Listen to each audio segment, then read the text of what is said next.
Good day, sir. I'm Joshua Benz Gialiawan from Section Delta. And I'm John Rosal Caoga from Section Delta. Dactylography, the scientific study of fingerprints. What are fingerprints? Like snowflakes, no two-person fingerprints are exactly alike, not even those are identical twins. A fingerprint is the pattern of the inside of the finger in the area between the tip and the first joint and stays at the same day of the person's birth to the day they die. These two facts makes your fingerprints very useful in identifying somebody beyond in any doubt. And this is why police force find them invaluable in tracking down a criminal. In a more than 100 years of fingerprint recording keeping, no two identical sets have ever found even identical twins. The scientific of the study fingerprints, known as a dactylography, is used as a technique of a crime detection by practically every modern law enforcement agency. Other government agencies and many private business also use fingerprints for identification purpose. The largest collection of fingerprints is held by the Federal Bureau of Investigation and FBI in America.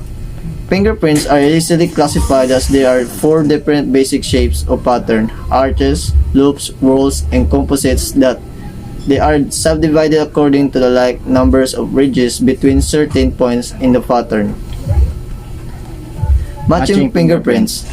When the police investigate as a crime, they often check the scene of the crime and fingerprints that may be left invisible in a smooth surface by all secreted through the fingerprints. Matching Fingerprints. When the police investigate a crime, they often check the scene of the crime for the fingerprints that may be left invisibility on smooth surface by the oil secreted to the fingertips. To discover the slated fingerprint, as it is called, the police does a fine powder over the surface, making the print visible. Other methods used involve the application of silver nitrate or iodine points on the surface. The fingerprints, once visible, are photographed. Someone suspected of the crime, the police will take their fingerprints to see if they match the one found at the scene of the crime. If they do not match, or if the police have no suspect, the photograph of the fingerprint will be forwarded to the FBI in Washington, D.C. Their automatic computer determines the identity of the person to whom the prints belong. They match in any prints in FBI files. Within hours, the FBI can give local police the name of the person who left the fingerprints at the scene of the crime, as well as the other pertinent information about the person. Such information may be used one of the grounds for arrest and indictment of the suspect. It is also admissible as evidence in the trial of the suspect. Pioneer of fingerprints. There are significant contributions of many people in the development of fingerprints. Dr. Nehemiah Grove, 1641-1712. His fingerprint observation was offered in 1684. He wrote on forms and use of pores of skin of hands and feet. He published the drawings of finger and palm ridge patterns. Marcelo Mapigi, 1628-1694.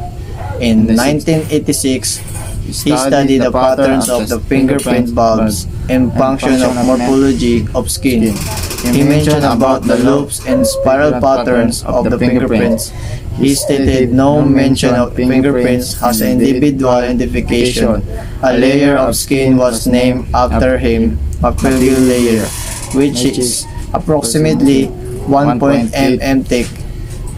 Thomas Bewick, 1753-1828. In 1770, he engraved his fingerprints and used them to ornament three of his books. He was one of the first to recognize the indelibility of the finger mark. Evangelisti Forkinji, 1787-1869. In 1823, He named 9 of the fingerprints. The 9 patterns are the transverse curve, the central longitudinal stripe, the oblique stripe, the oblique loop, the almond wall, the spiral wall, the ellipse, the circle, the double wall. He too did not mention about the individualistic nature of the fingerprint that can be used for the identification purpose. Sir William Herschel, 1833-1987.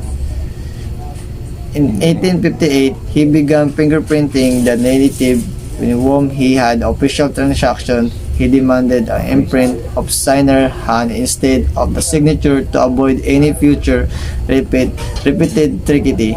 Later, he modified his procedure using imprint of the last finger joint instead of entire hand.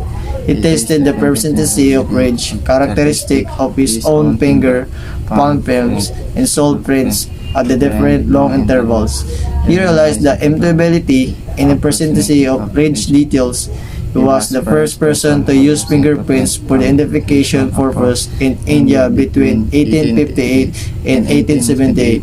In 1877, he introduced the system of pensioners of prevent information to the others after that, and also present to ensure that actual person could always be counted for. Dr. Henry Folds, 1843-1930. In 1880, he published a report of experiment showing the methods of taking fingerprints. He suggested that skin ridge patterns are important for the identification of the criminals. Folds was convinced that fingerprint furnish is infallible proof of identity. He was the first person to suggest the most valuable idea of identifying criminals from fingerprints found at the crime scene, which plays an important role in the modern methods of the scientific criminal investigation.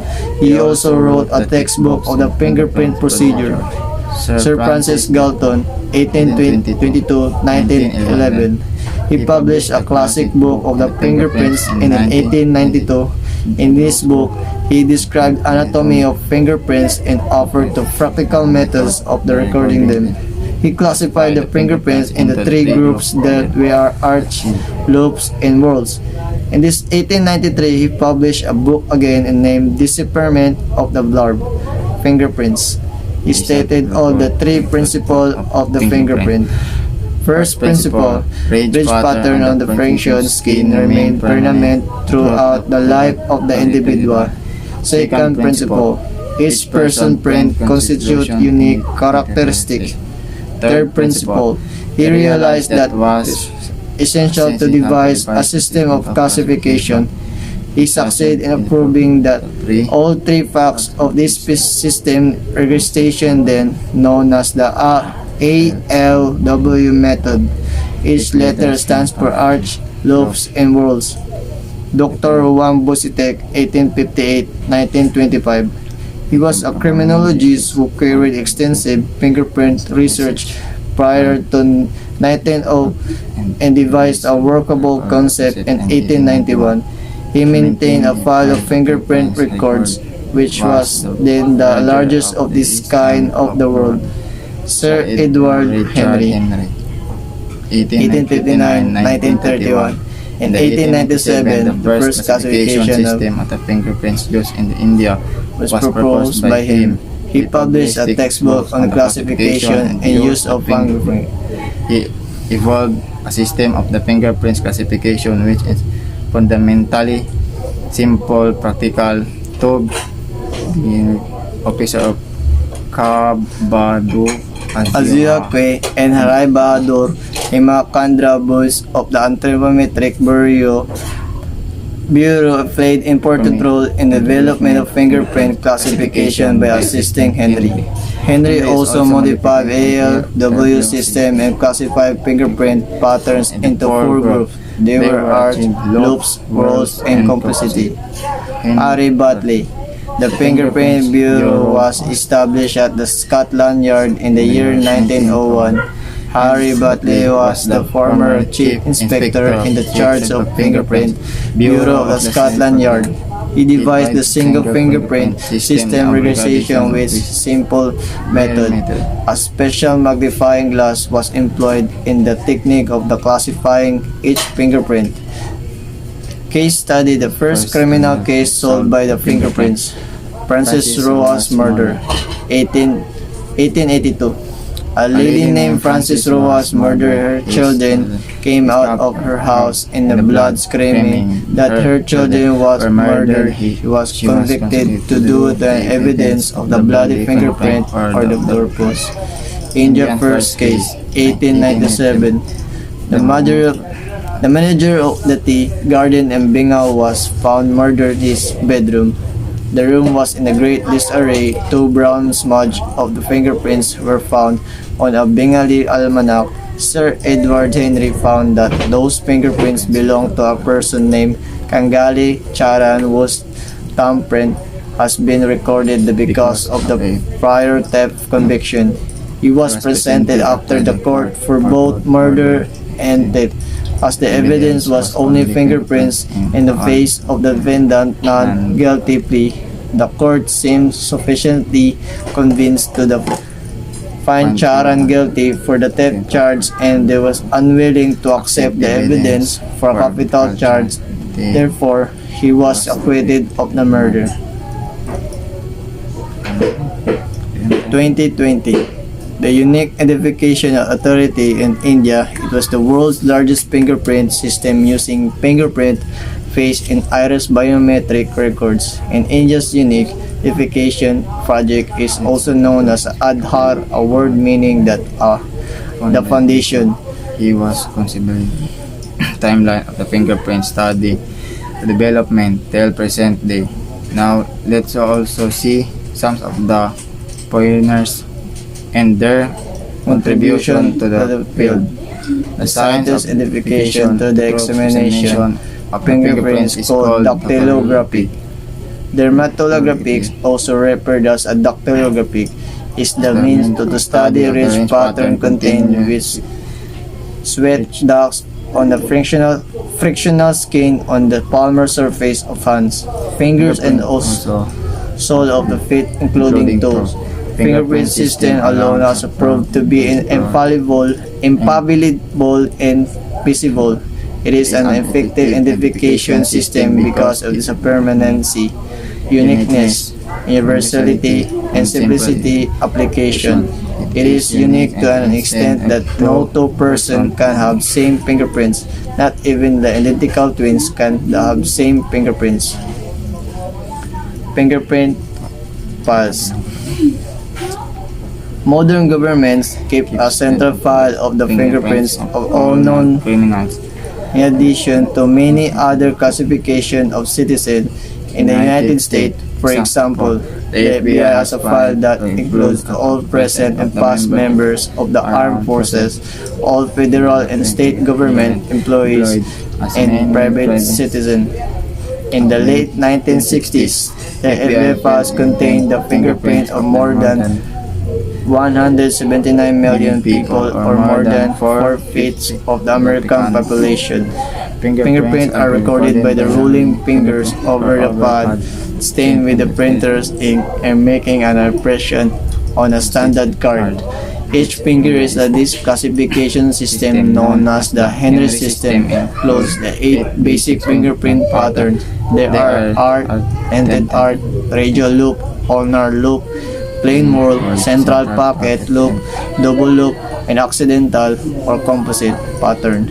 By the highly ingenious and complex method, each fingerprint card is filled according to pattern variation.